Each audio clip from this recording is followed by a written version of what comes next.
Hello there, this is a short video on this book, Capitalism, a Graphic Guide.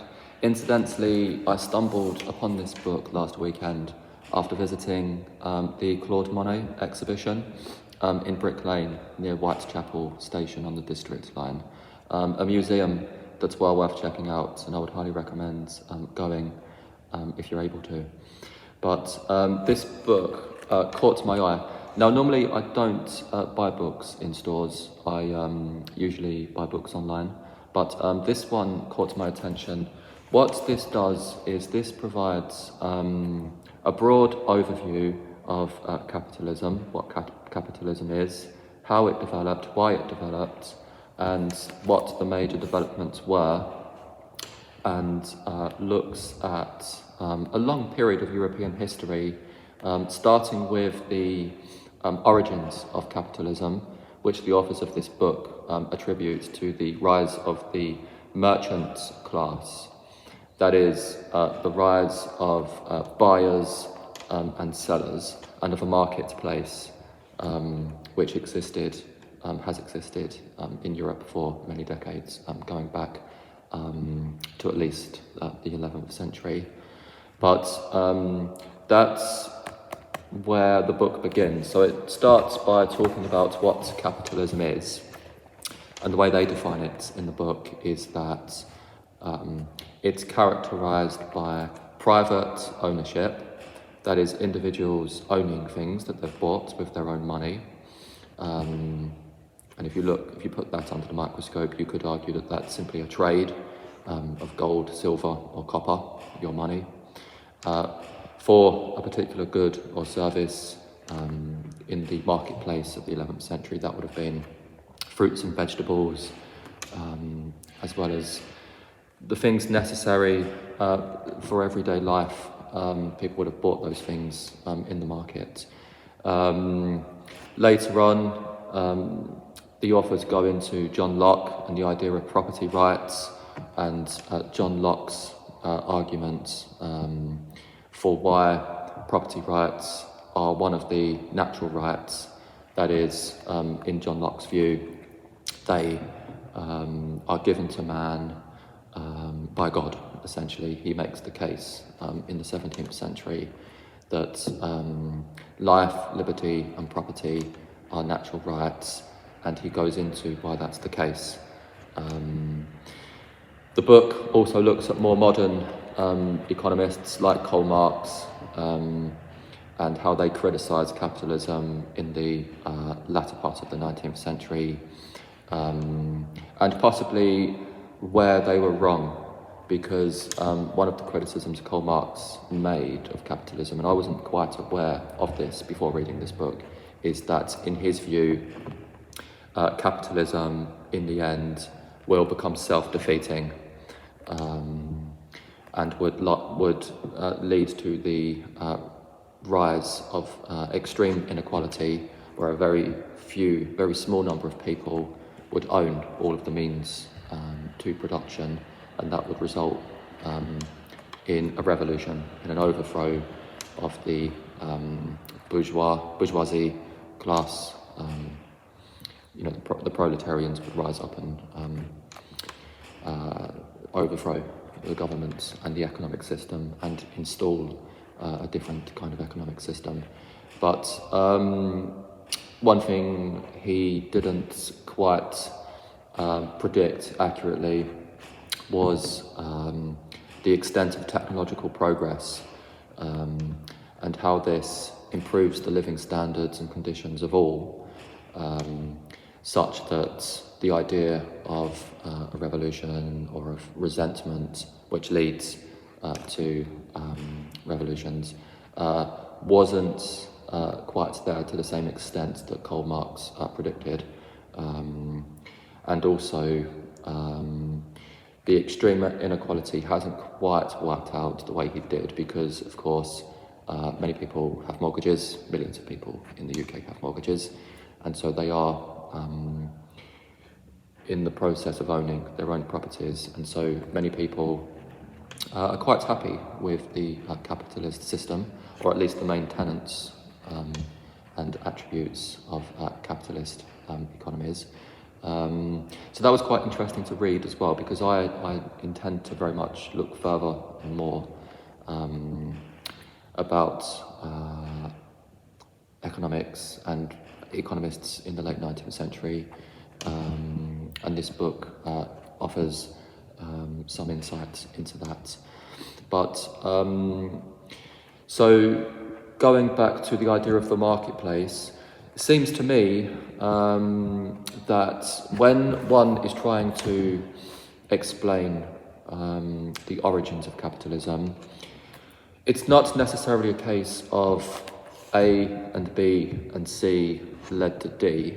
I don't think that's quite why capitalism emerges in Europe. I think one of the things this book doesn't really go into, but it seems to me quite logical, is that one thing that happened in Britain in particular was that we had Magna Carta, and that was an attempt to restrict the power of the king and to install effectively what became the rule of law, and that is the idea that everyone is subject to the laws equally.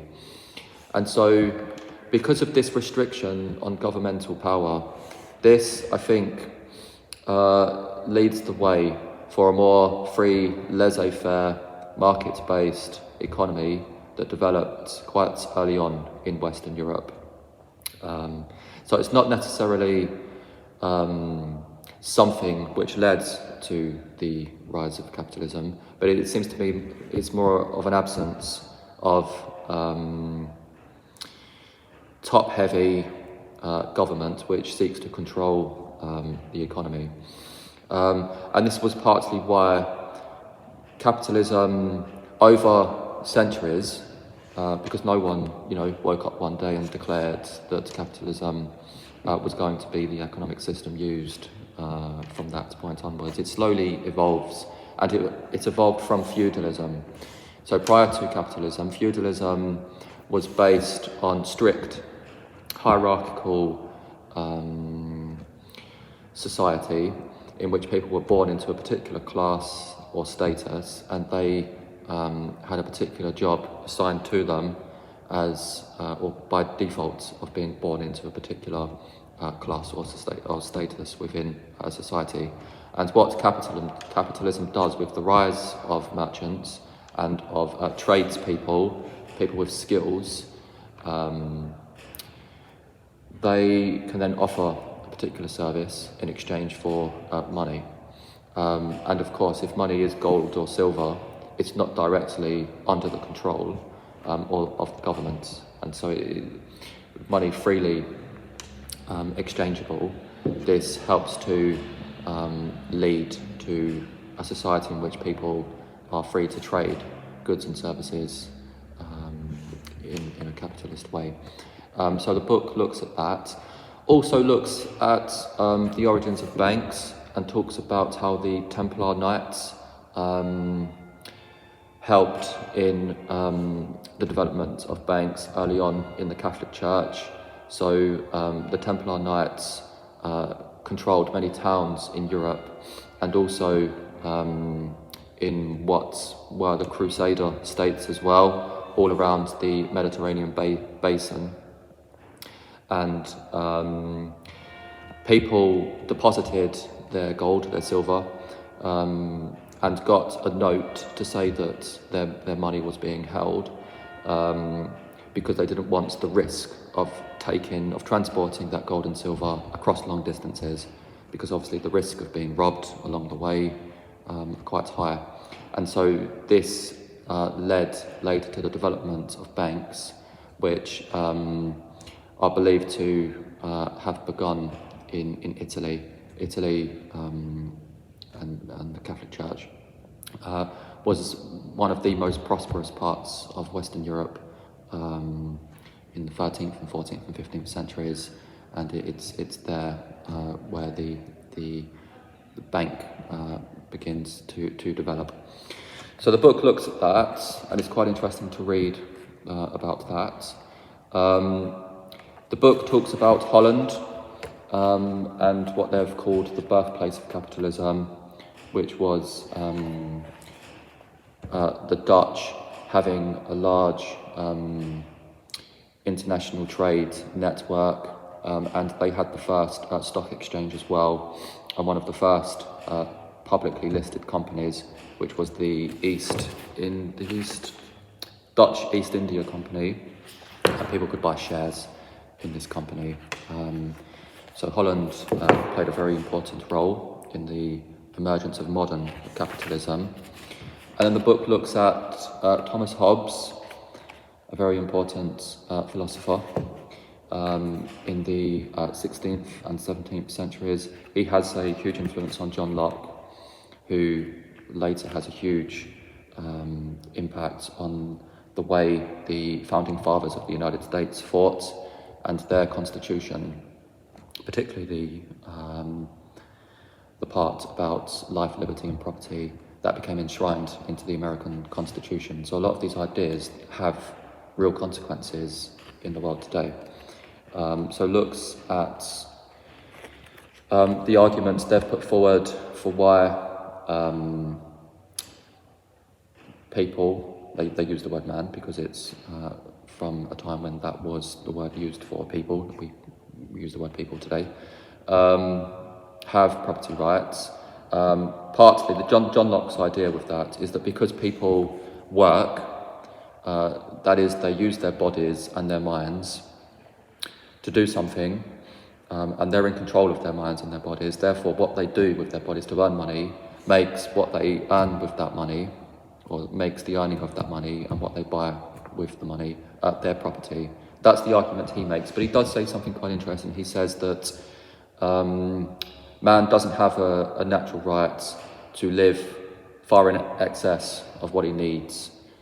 So although some people may think he was a complete capitalist, complete free marketeer, not quite. He did argue that there should be some level of sharing of goods in the environment. One person can't own everything because that would be unreasonable. And so his arguments are a little bit more niche. You have to read them yourself. They are quite interesting.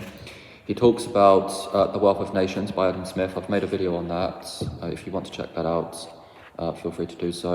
It's one of the most important books on economics ever written, and is a very important book in the history of economics generally.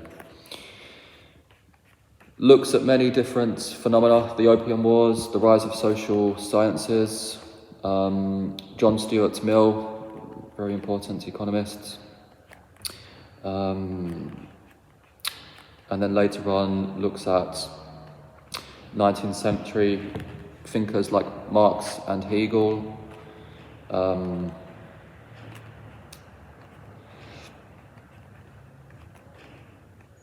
and then later the 20th century economists. Looks at Henry Ford and the production line, mass production of cars in the United States. Looks at Keynes, what he thought about supply and demand and the money supply, and how governments can stimulate the economy by lowering interest rates, for example, and increasing the money supply. He argues that can help to reduce unemployment and to help get the economy moving.